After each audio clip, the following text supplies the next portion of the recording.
Hi అండి, ఎలా ఉన్నారు? బాగున్నారా? Welcome to Kiyan's kitchen. Kiyan's కిచెన్లో ఈరోజు అయితే సింపుల్గా జొన్న పిండితో దోశ తయారు విధానం చూద్దామండి. అప్పటికప్పుడు చేసుకునేట్టుగా చూపిస్తాను.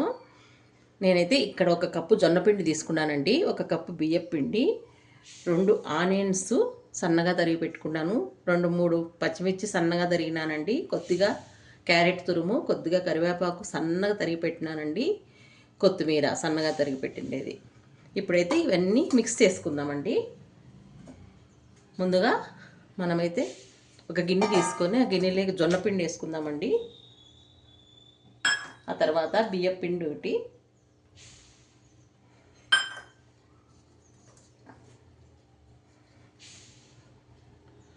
ఆనియన్స్ కొంచెం నలిపేసుకుంటే మనకు పిండిలో బాగా మిక్స్ అవుతుందండి. సన్నగా తరుగు పెట్టుకోవాలా.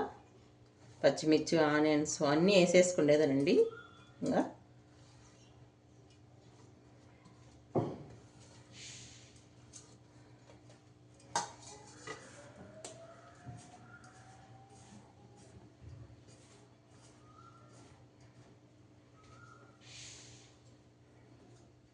కొద్దిగా వాటర్ వేసుకుంటా ఉందామండి. పిండి అయితే చేతితో కలుపుకుంటే మనకు ఆనియన్స్ అన్నీ కొంచెము మెత్తగా అవుతాయి కదండి, దోశ అనేది బాగా వస్తుంది. కొంచెం వాటర్ పడతాయి. పలసగా ఉంటేనే పిండి మనకు దోశ అనేది బాగా వస్తుందండి. జొన్న దోశ హెల్తీ కదా. ఈ దోశ అయితే మనకి కొబ్బరి చట్నీ కానీ పల్లీ చట్నీ లేకైనా బాగుంటుంది. కొత్తిమీర వేసేద్దాము. రుచికి తగినంత సాల్ట్ వేద్దాము.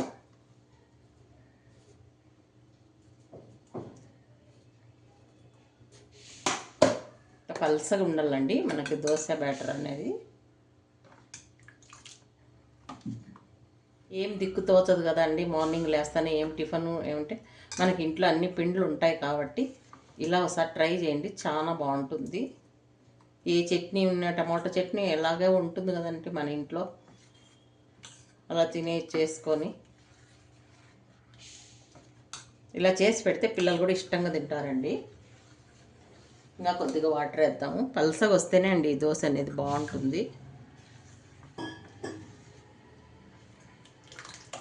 ఈ మాత్రం ఉండాల చూడు. ఇట్లా ఆనియన్స్ అనేది మనం నలిపేసుకుంటే అండి మనకి ఓకే ఈక్వల్గా ఉంటుంది పిండి. ఆనియన్స్ ముక్కలు ఎక్కువ లేకోకుండా. ఇప్పుడైతే మనం మూత పెట్టేసి 10 నిమిషాల పాటు వదిలేద్దాము. కొద్దిగా నానుతుందండి పిండి. 10 నిమిషాల తర్వాత చూడండి కొంచెం బాగా నానింది కదండి. ఇప్పుడైతే మనం దోశ వేసుకుందాము. పెనం పెట్టేసినానండి దోశకి.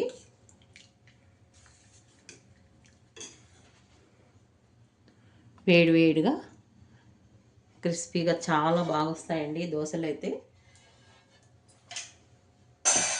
ఇప్పుడైతే మనకు పెనం అయితే హీట్ అయిందండి. ఇప్పుడు దోశ వేసేస్తాం మనము.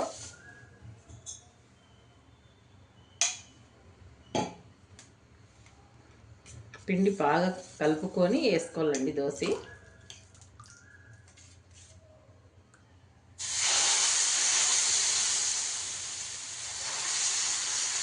పలసగా వేసుకోవాలా.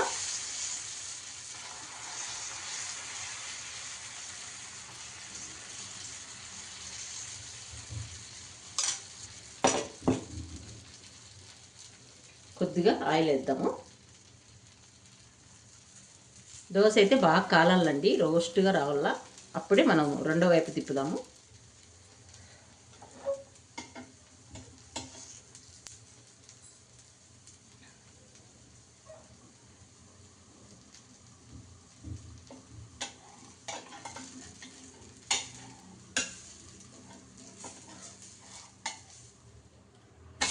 చూడండి ఎంత బాగా వచ్చిందో కలరు. ఇంకా కలర్ వచ్చేదాక దోశ అయితే కాల్చుకోవాలండి బాగా.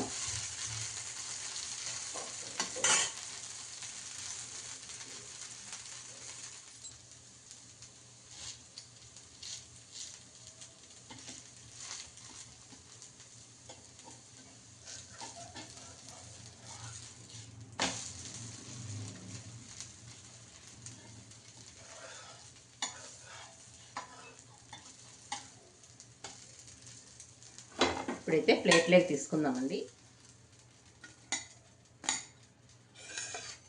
ఇంకో దోశ వేస్తాము.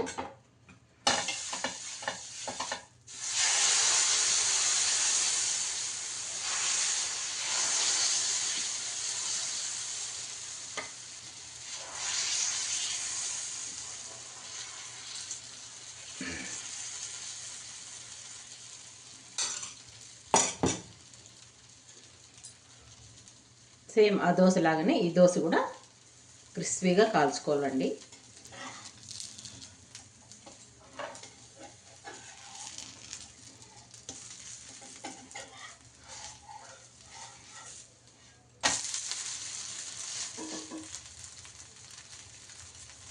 నేనైతే పల్లి చట్నీ చేసినానండి ఈ దోశ కాంబినేషన్కు.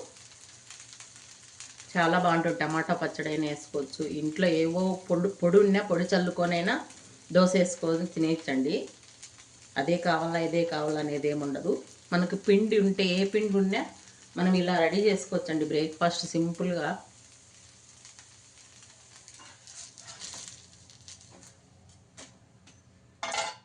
అంతే అండి. కాంబినేషన్ అయితే పల్లీ చట్నీ చాలా బాగుంటుందండి. సింపుల్గా చేసుకోవచ్చు మనం బ్రేక్ఫాస్ట్ మార్నింగ్ అయితే. నచ్చితే లైక్ చేయండి, షేర్ చేయండి, సబ్స్క్రైబ్ చేసుకోండి. ఓకే, బాయ్ అండి.